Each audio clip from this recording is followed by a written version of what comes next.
Olá, sejam bem-vindos. Meu nome é Andréa Lima, sou professora de História da Rede Estadual do Rio de Janeiro. Nesta aula estudaremos sobre os regimes populistas e as ditaduras na América. Bora estudar? A Guerra Fria, 1947 até 1991, dividiu o mundo em dois polos ideológicos antagônicos, o capitalista e o socialista. A América Latina não passou imune por esse período. Veremos quais foram as consequências dessa disputa ideológica para a região, focando no caso no Brasil. O período entre 1946 e 1964, conhecido como a Quarta República, é definido como um período populista no Brasil. Foram presidentes nesse período Eurico Gaspar Dutra, de 1946 até 51, Getúlio Vargas, de 51 até 54, Juscelino Kubitschek, de 56 até 61, Jânio Quadros, 1961, João Goulart, de 61 até 64.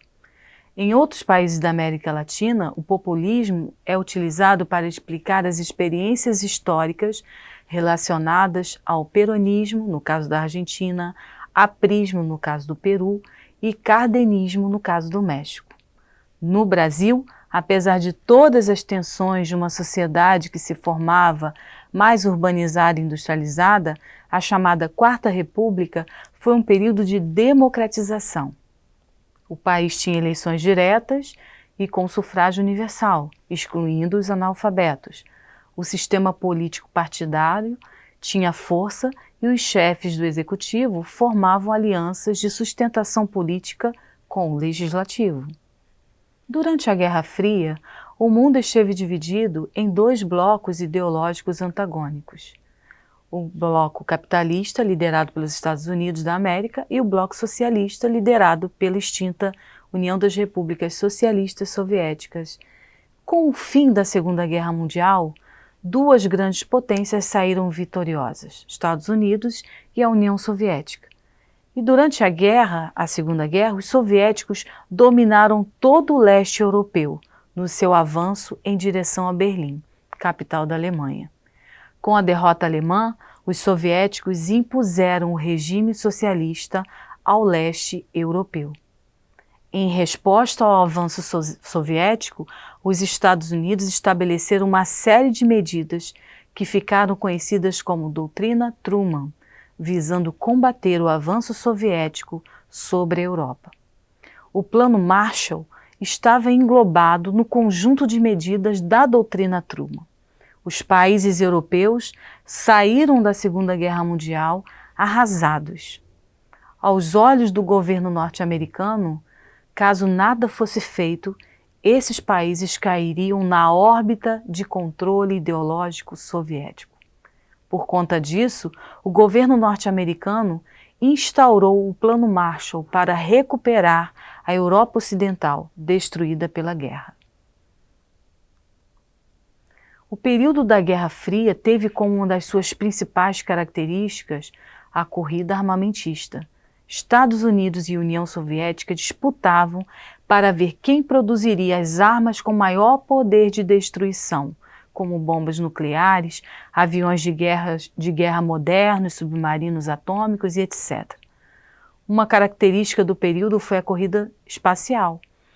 Em uma corrida tecnológica que visava não somente a exploração do espaço sideral, mas era, antes de tudo, uma demonstração de poder por parte dessas potências. Uma outra característica da Guerra Fria foi a modalidade de guerra por encomenda. Como estas potências não podiam se enfrentar diretamente, terceirizavam parte de suas guerras em países da periferia do mundo, financiando guerrilhas locais em territórios que estavam sob o seu domínio ideológico. Um dos maiores símbolos da Guerra Fria foi a divisão da Alemanha.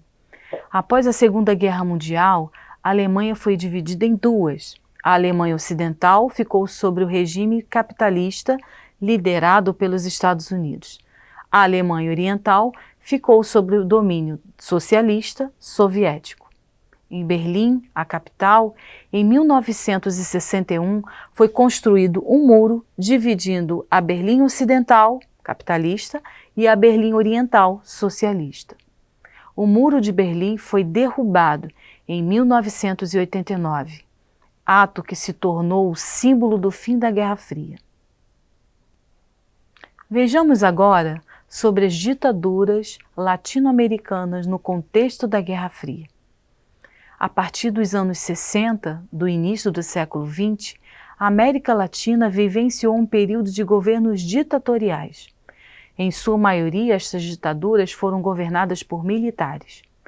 Os governos ditatoriais na América Latina eram apoiados pelo governo dos Estados Unidos, que visava enfraquecer movimentos e governos de esquerda na região.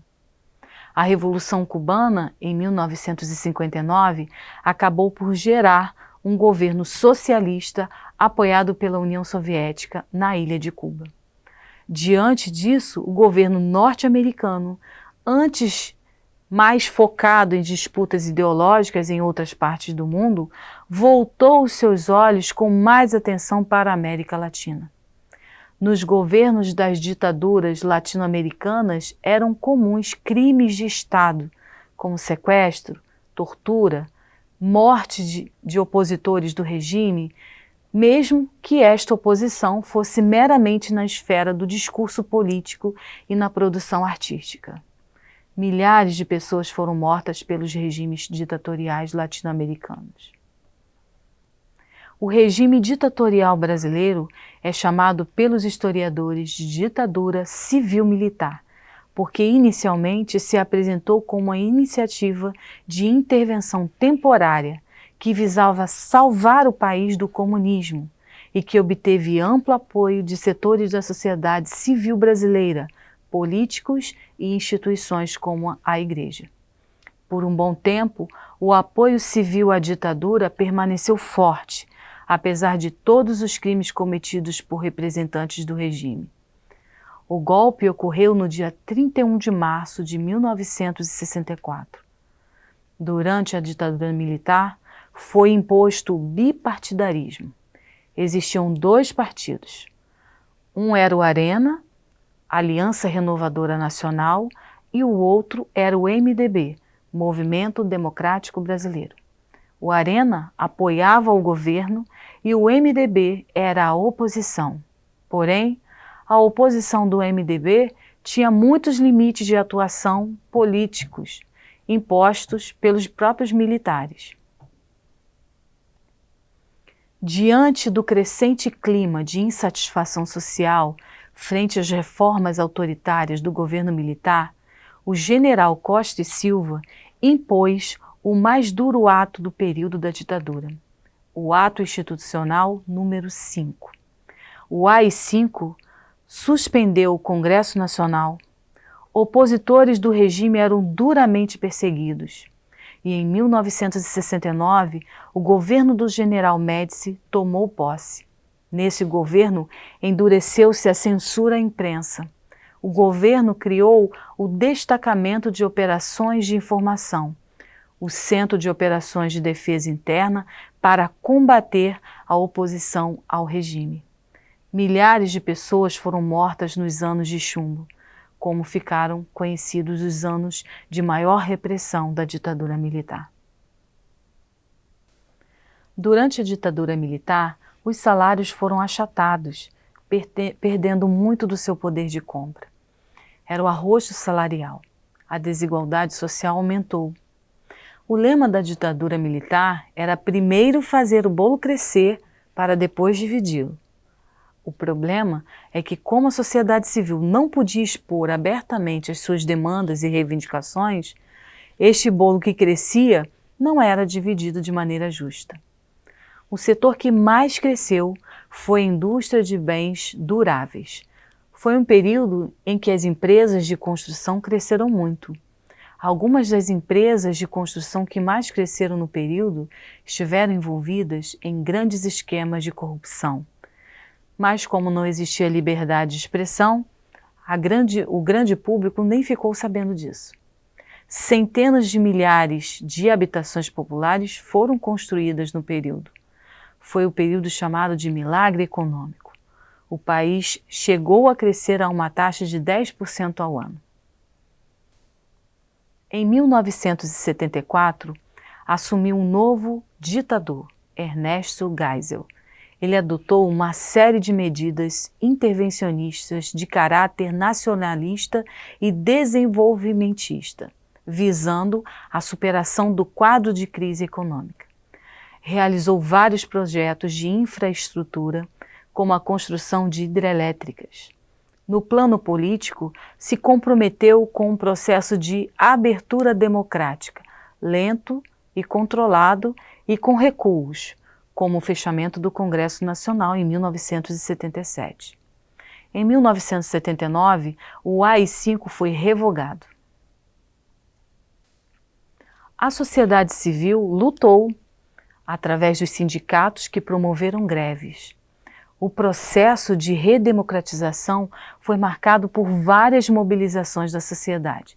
Movimento contra a carestia, que foi um dos primeiros movimentos a retomar os protestos de rua e as passeatas. Fim do bipartidarismo. No período da ditadura, os partidos políticos foram reduzidos a dois: a Arena, que apoiava a ditadura, e o MDB, que era a oposição. A campanha da anistia, que exigia a libertação dos presos políticos e a volta das pessoas que haviam sido expulsas do país no período da ditadura. Também tivemos o movimento das diretas já, que reivindicava a eleição direta para presidente, pois o Brasil ainda estava sob a ditadura militar e os presidentes eram escolhidos pelos próprios militares. O período democrático e a Constituição de 1988. Em 1987, foi formada uma Assembleia Constituinte para a elaboração de uma nova Constituição, chamada de Constituição Cidadã, com ampla participação popular na sua elaboração. Bem, nossa aula vai ficando por aqui. Obrigada por sua companhia.